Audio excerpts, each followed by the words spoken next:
Hello दोस्तों, कैसे हैं आप सब। मेरा नाम दीपक है और मैं आप सबका स्वागत करता हूं मेरे चैनल आपका एचआर कंसल्टेंट में। दोस्तों, आज की इस वीडियो में हम लोग बात करेंगे कि आप लोग कंपनी में कैसे प्रॉपरली रिज़ाइन देके जॉब को छोड़ सकते हैं। ये वीडियो मैं इसलिए बना रहा हूं क्योंकि मेरे ये सब्सक्राइबर ने जो है इसके बारे में पूछा था कि सर किस प्रकार से जो है ऑफिशियली रिज़ाइन करते हैं। उनको शायद से पता नहीं था, वो कंपनी से अब्सकॉन्ड हो गए थे। तो अब उनके साथ बहुत सारी परेशानियां आ रही हैं। उनका जो है रिलीविंग लेटर रोक दिया गया है, उनकी सैलरी रोक दी गई है, एफएनएफ भी नहीं दिया गया है। तो इन सारी चीज़ों से बचने के लिए उन्होंने ये मेरे से पूछा था कि सर ऑफिशियली रिज़ाइन कैसे किया जाता है? तो मैंने सोचा इसके ऊपर मैं वीडियो बना देता हूँ। बहुत सारे लोगों को जो है पता नहीं है, क्योंकि मैंने कई केसेस देखे हैं जिसमें लोगों को पता नहीं होता, उनको लगता है नौकरी छोड़ना है, छोड़ना ही तो है, बस तुरंत छोड़ के चल देते हैं घर। ऐसा नहीं होता है।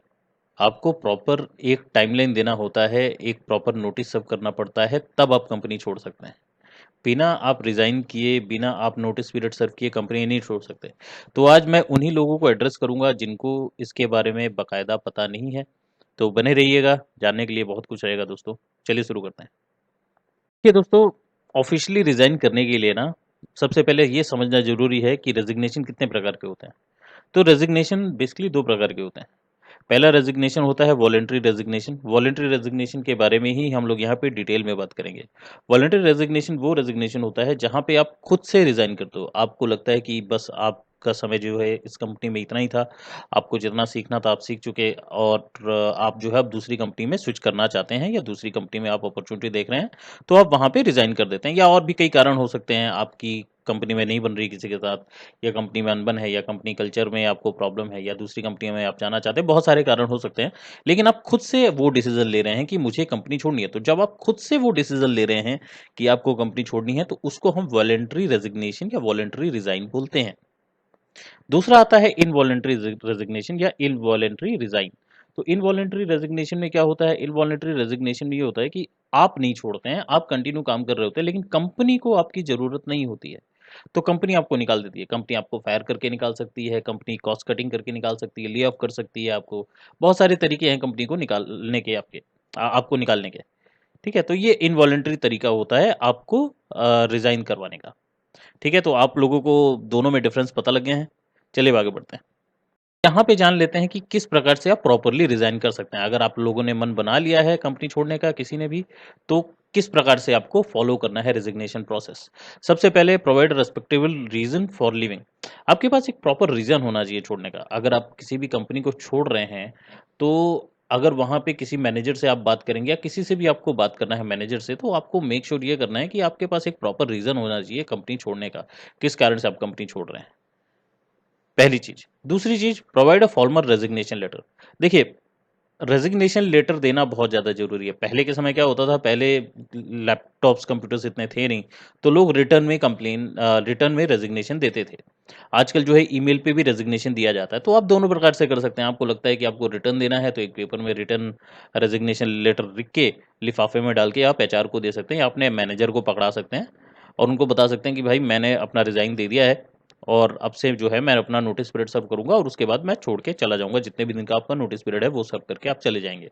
या फिर सेम चीज़ जो है आप ईमेल में लिख सकते हैं। ईमेल में आप अपने मैनेजर को लिखें और सीसी में एचआर को डाल दें कि मैंने अपना रिज़ाइन दिया है और रिज़ाइन एक्सेप्ट कर लीजिए, क्योंकि मैं कल से या जैसे ही मेरा रेजिग्नेशन एक्सेप्ट होता है या रिज़ाइन मैंने डाल दिया है, मैं अब से जो है अपना नोटिस पीरियड सर्व करूँगा। जो भी आपका नोटिस पीरियड है, चाहे वो 30 दिन का है, 60 दिन का है, 90 दिन का है, वो आपको सर्व करना होता है। वो नोटिस पीरियड सर्व करके ही आप निकल पाते हैं, तो आप ये बता दें। तो फॉर्मल रेजिग्नेशन लेटर आपको देना होता है। तीसरा है be prepared for situation that may arise during your resignation. देखिए, यहाँ कौन से सिचुएशन की बात कर रहा हूँ मैं? यहाँ पे बात कर रहा हूँ जो अफरा तफरी मचेगी। अगर आप बहुत ही अच्छे रिसोर्स हैं, आपके ऊपर बहुत सारे प्रोजेक्ट टिके हुए हैं और आप कंपनी छोड़ के जाना चाहते हैं, तो डेफिनेटली सी बात है बहुत ज़्यादा अफरा तफरी मचेगी। आपको एचआर रोकने की कोशिश करेगा, आपको मैनेजर रोकने की कोशिश करेगा, आपको बहुत सारे लोग रोकने की कोशिश करेंगे, और दिल मेक श्योर कि जो है आप कंपनी में टिकें कैसे भी करके। तो ये सारी सिचुएशन अराइज होंगी। आपको हो सकता है पे रेज ज़्यादा दें, आपको प्रमोशन भी करवा दें। तो ये सारी सिचुएशन अराइज होंगी। तो इन सब सिचुएशन में आपको ये सोचना है कि आपके लिए क्या सही है। क्या आपको छोड़ना सही है, रिजाइन देके आपको दूसरी कंपनी में जाना सही है? क्या आप जो काउंटर ऑफर कंपनी की तरफ से वापस आ रहा है, आपको सैलरी इंक्रीज करके दी जा रही है, या आपको प्रमोशन दिया जा रहा है, या टीम लीड का रोल दिया जा रहा है, क्या वो चीज़ें सही हैं आपके लिए? तो ये आपको खुद सोचना है। ठीक है, तो जो भी सिचुएशन अराइज होगी उसको आपको प्रॉपर एड्रेस करना होगा और उसके हिसाब से आपको काम करना होगा। देन नेक्स्ट है कीप इट पॉजिटिव।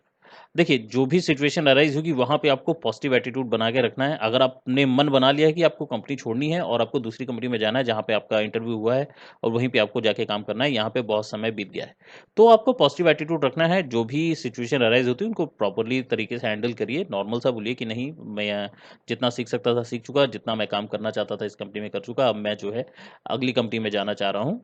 तो इसको आराम से पॉजिटिव तरीके से रखें और बाकायदा रिजाइन दें।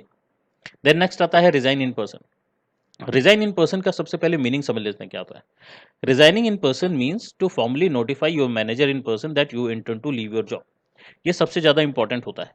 जब भी आप कोई डिसीजन बनाते हैं कंपनी को लीव करने का, तो मेक श्योर करें कि आपका जो मैनेजर, देखिए वही आपका सबसे मेन कॉन्टैक्ट है कंपनी में, आपका मैनेजर। तो आप अपने मैनेजर के साथ जाके बैठें, उसको बताएं कि मैं रिज़ाइन करने का सोच रहा हूँ, इस कारण से मैं रिज़ाइन करना चाहता हूँ।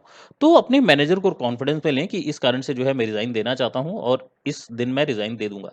इसको रिज़ाइन इन पर्सन बोलते हैं। तो आप जाके सीधे मैनेजर से बता दें। पहले आप मैनेजर को बता दें, देन उसके बाद जो है आप अपना रिटर्न में रेज़िग्नेशन लिख के या फिर ईमेल में जो है रेज़िग्नेशन डाल के आप जाएँ।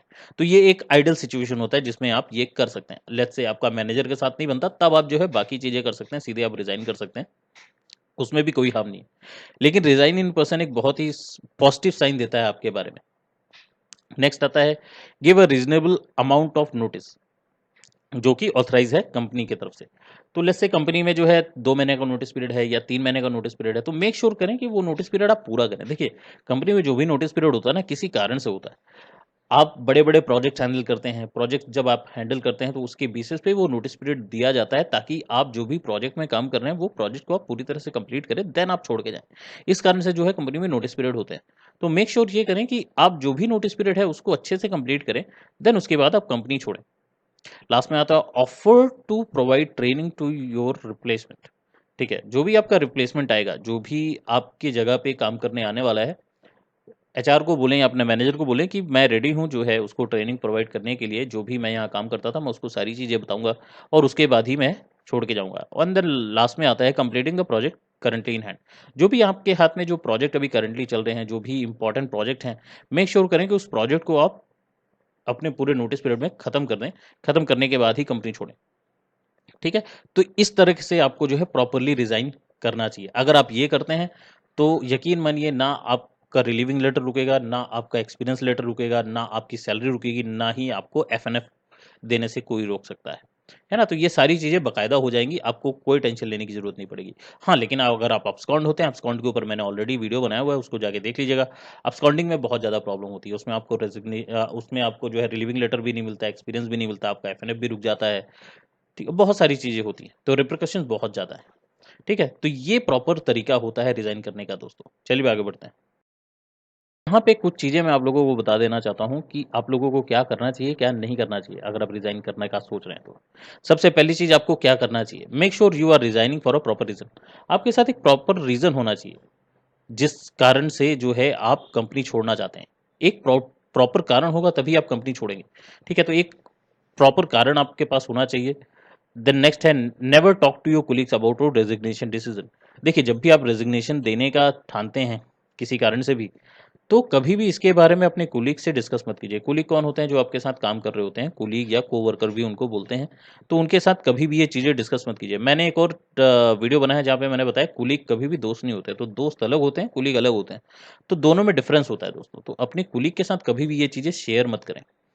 नेक्स्ट आता है do take advice from family and close friend. यहाँ पे मैं आपकी फैमिली और फ्रेंड्स के बारे में बात कर रहा हूँ। यहाँ पे जो आपके क्लोज फ्रेंड्स हैं और आपकी जो फैमिली है, क्योंकि इन्हीं को बहुत ज़्यादा इफेक्ट पड़ेगा आपके जॉब छोड़ने से। तो मेक श्योर आप इनसे एडवाइस लें कि मैं कंपनी छोड़ना चाहता हूँ, क्या ये सही डिसीजन है कि नहीं है। इनसे आप जरूर एडवाइस लें, लेकिन कुलीग से आपको एडवाइस नहीं लेना है, ना उनको भनक लगने देनी है कि आपको कंपनी छोड़नी है। नेक्स्ट आता है do not make rash decision. देखिए, बहुत सारी कंपनी में क्या होता है ना कि मैनेजर ठीक से बात नहीं करता, मैनेजर्स के साथ अनबन हो जाती है, कंपनी का एटमॉस्फेयर खराब होता है जिसके कारण नहीं आपका काम में मन लगता है और आप कंपनी छोड़ना चाहते हैं। वो सारी चीज़ें ठीक है, लेकिन जल्दबाजी में आके आपको गलत डिसीजन नहीं लेना है। बहुत सारे लोग क्या करते हैं, जॉब हाथ में होती नहीं है लेकिन वो कंपनी छोड़ देते हैं। ऐसा बिल्कुल भी नहीं करना है। देखिए मार्केट बहुत ही खराब चल रहा है दोस्तों, ऐसे समय पे आपको रैश डिसीजन बहुत ही गलत सिचुएशन में डाल सकता है। फाइनेंशियली आप बहुत ज़्यादा वीक हो सकते हैं, तो इसलिए मेरी विनती यही रहेगी कि मेक श्योर आप रैश डिसीजन ना लें। रैश डिसीजन का मतलब जल्दबाजी में कोई फैसला ना लें जो कि आपको फाइनेंशियली और इमोशनली डैमेज करे। लास्ट में आता है make sure you have finalize offer in hand.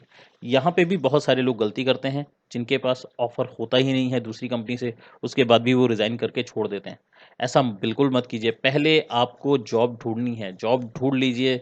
Job ढूंढने के बाद ऑफर जो आपके पास आए उसको फाइनलाइज करवा लीजिए कि हाँ इस दिन आपकी ज्वाइनिंग है।